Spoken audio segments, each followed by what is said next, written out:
বাংলাদেশ ভারতের মধ্যে থাকা ৫৩ বছরের সম্পর্ক তলানিতে ঠেকেছে। সবশেষ নতুন করে টানাপোড়েন উস্কে দিয়েছে সীমান্ত ইস্যু।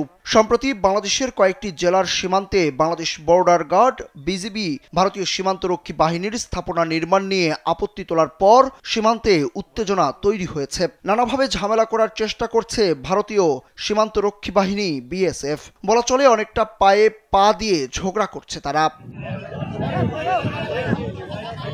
আন্তর্জাতিক সীমানা আইন লঙ্ঘন করে কোনো সময় সীমানায় বেড়া, আবার কোনো সময় বাংলাদেশ অংশে ঢুকে উস্কানি দেওয়ার চেষ্টা করছে বিএসএফ। শূন্যরেখায় এসে বেড়া দেওয়ার ঘটনায় স্থানীয়দের সাথে ঝামেলাও হয়েছে তাদের। সবশেষ শনিবার চাঁপাইনবাবগঞ্জের শিবগঞ্জ উপজেলার কিরণগঞ্জ সীমান্ত এলাকা দিয়ে অনুপ্রবেশ করে বাংলাদেশিদের আম গাছের ডাল কেটে নিয়ে যাওয়ার চেষ্টা করে বিএসএফ ও ভারতীয়রা। আর নয় সৌন্দর্য নিয়ে চিন্তা, এবার নিজেকে সুন্দর করে তুলুন স্টাইল ম্যানিয়াক্সের সাথে। বিজিবি স্থানীয়দের সঙ্গে নিয়ে তাদের এই কার্যক্রমকে রুখে দেয়। পরে সামাজিক যোগাযোগ মাধ্যমে বিভিন্ন পোস্ট ও ভিডিও ছড়িয়ে পড়লে জেলা ও উপজেলার আশপাশের সাধারণ জনগণ বিজিবির সঙ্গে সীমান্ত এলাকায় অবস্থান নেয় এবং ভারতীয় আগ্রাসনের বিরুদ্ধে ঝাঁপিয়ে পড়েন।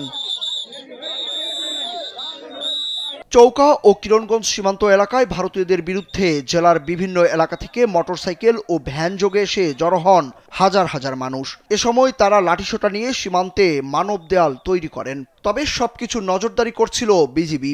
সাধারণ মানুষের কাছে থেকে রুখে দাঁড়ান বিএসএফ এর বিরুদ্ধে। স্থানীয় যুবকরা এক হয়ে জানান, বেলা ১১টার দিকে একবার গন্ডগোল হয়। এরপর দুপুর ২টার দিকে বিএসএফ আবারও ভারতীয় নাগরিকদের মাইকিং করে ডেকে নিয়ে এসে ইট, বোমা ও ককটেল নিক্ষেপ করে। এতে বাংলাদেশি ৩ জন আহত হন। বাংলাদেশি ওই যুবকরা জানান, আমাদের একটাই কথা, দেশের ১ ইঞ্চি মাটিও ছেড়ে দেওয়া হবে না। কিরণগঞ্জ সীমান্তের উত্তেজনকর অবস্থা নিয়ে সামাজিক যোগাযোগ মাধ্যমে ছড়িয়ে পড়া বিভিন্ন পোস্ট ও ভিডিও দেখে সীমান্ত এলাকায় ছুটে আসেন কৃষক জনতা সকলেই। তাদের একজন জানান, এটা আমাদের মাতৃভূমি, আমাদের মা। জীবন যায় যাক, তবুও কারো কাছে মাথা নত করব না, ছাড় দিব না এক চুল পরিমাণও।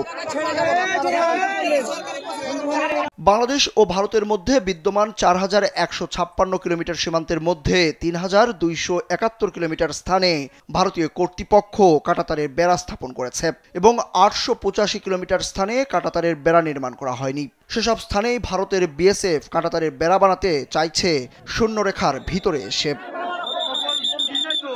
সুরুজ আহমেদ, কালবেলা।